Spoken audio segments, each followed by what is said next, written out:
Nobody likes spending more money than they have to on gas, but it's more than likely that you're wasting money on gas because of the way you drive. If you watch this video and listen to the 10 tips I'm about to show you, you'll stop doing this and you'll start actually saving some money on gas. All of the tips in this video are going to be easy things that you could start doing to save money. All of these things are based on the physics of driving cars around and saving energy. The first tip on this list is brake as little as possible. And yes, I seriously do mean that. This tip is all about maintaining the speed that you build in your vehicle and not braking when you don't necessarily need to. I don't mean that you should be blowing stop signs or red lights or getting dangerously close to people when you slow down. The first thing that you need to do is drive safely. But every time you get up to speed, you used gas to get there. And every time you slow down, you're taking that energy out of the vehicle and you're never going to be able to get it back unless you have a hybrid. So you should brake as little as possible. Ways to do this are using cruise control when you're on the highway. Also, when you're following cars around on the road, you want to leave enough following distance so if they brake and start to slow down to turn off the road, that you have enough distance that you don't need to slow down as much as them, thus saving energy and saving you money on gas. Driving technique 2 to save gas is accelerate gently off of lights. And yes, it's fun to go full fast and furious off every light, but those guys probably weren't paying for gas. Whenever you're going full throttle in your car, you're burning more gas than you have to, and it's costing you money. So let's think about it. Why does it save gas? Well, one, when you're full throttle, your engine is spinning faster, meaning more fuel is being injected to keep it spinning. Also, when you're at full throttle, your engine requires more fuel to stay in a safe working range than if you were at partial or light throttle. Because of this, accelerating gently will save you money in gas over time the more you do it. Number 3 on this list is to reduce the weight of your vehicle by dumping out all your gas. No, just kidding, don't do that. But less weight in your vehicle means your engine needs to put in less work to get your vehicle up to speed. This means burning less gas to get the same vehicle up to speed. So if you have a bunch of stuff in your car, in your trunk, or in your back seat, or in your passenger seat, go ahead and take that out unless it's really necessary. A practical example of this is if you were pulling around a wagon that had, say, 10 pounds in it and you did a few laps around your yard. You would be not too tired with 10 pounds in there. But if you add some weight, get that up to maybe 20 pounds and did a few laps, you would notice that it took a lot more effort to get that wagon around your yard. The same is true with cars, so if there is excess weight, take it out and it means your engine will have to work less hard and save you money in gas. This is also the reason why you'll often see much more efficient, better gas mileage numbers on lighter weight gas cars versus heavy ones. The next tip in this video is don't speed. If you're speeding, you guessed it, you're probably doing this. And let's get into the reasons why. Whenever you're driving around, you're fighting forces in your car. And one of these big forces is aerodynamic drag. That's the air that you're pushing out of the way while you're driving around that's trying to slow you back down. If you speed up 10%, you might think, well, I'm just going 10% faster. It's going to cost 10% more in gas. But drag is actually an exponential function of speed. This means that if you're going 60 miles an hour and then you decide to go 70 instead, you're going 14% faster, but the drag on the car is actually 27% more. This means that while you're up at highway speeds and you start going faster and faster, you're spending more and more gas to go that little extra bit faster. So don't speed, it'll save you money in gas and it will probably also save you money in speeding tickets. Next up on the list, we have keeping up with maintenance of your vehicle.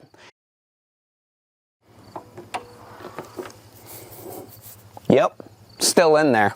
Now here's some things that you want to look out for. If you have a check engine light on your car, you're probably wasting money in some way or another. You want to get that thing off and get your car fixed, otherwise, you're probably going like this. Now, why does a check engine light or other code mean that you're probably wasting money? Codes generally come on when there's a problem with your spark plugs, your wires. If there's a problem there, your engine's probably injecting fuel that it's not using, costing you money and performance. Also, if there's a sensor problem, something like an O2 sensor, your car's computer can't really figure out the exact amount of fuel that it needs to use in your car, and it's probably not running perfect, which means it's using more fuel than it should be. Of course, some of these things are a bit situational, but keep up on your car's maintenance and it will save you money from catastrophic failures, and also make sure that you're getting the best gas mileage possible. Next up on the list, we have avoid driving in traffic when possible. If you're driving in traffic, you're probably going like this. And the reason for that is when you're driving in traffic, you're generally stopping and going. You're generally getting on the brakes when you don't necessarily need to if other cars weren't on the road with you. And in general, you're not necessarily maintaining smooth, constant speeds that get you good gas mileage. Now, of course, you can't always avoid driving in traffic, but if you could shift your schedule around and shift your trips so you're driving with less cars on the road, you will almost always be getting yourself better gas mileage because you could drive smoothly and using all of these techniques in this video. Another thing to consider is if you're sitting in traffic idling, you're tapping your foot, going like this. And now I'm out, I need a refill.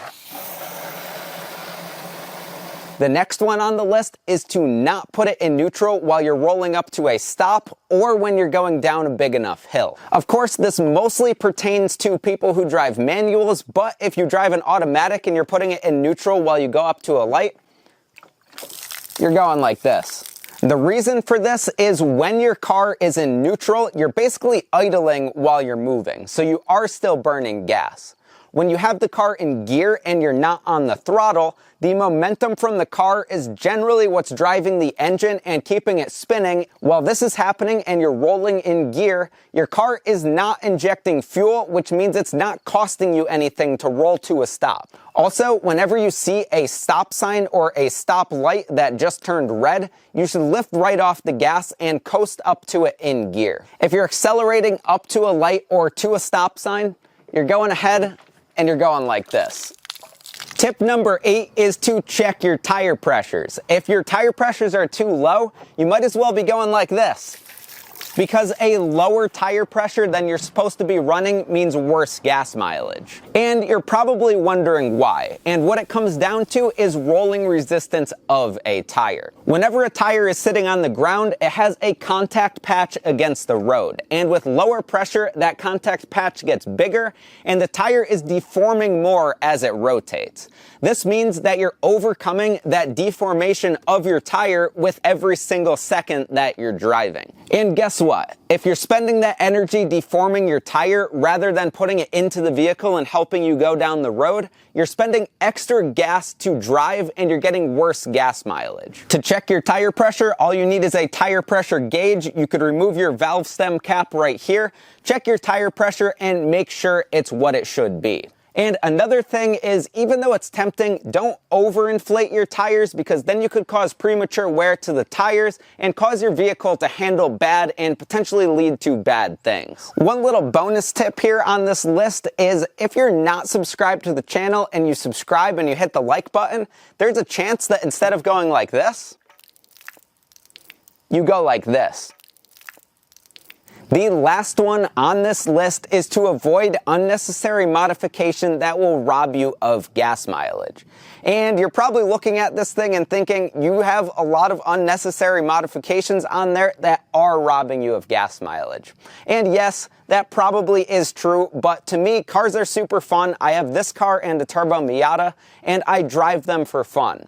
But with all of the techniques in this video, I'm able to get pretty good gas mileage out of my modified cars. As a general rule of thumb, anything that adds power, adds weight, or adds drag will cost you money in gas. Of course, there's a few oddball things that might make your car a little bit more efficient, but in general, adding mods to your car is gonna cost you more money. Anyway, I hope you learned something from this video and that you really enjoyed it.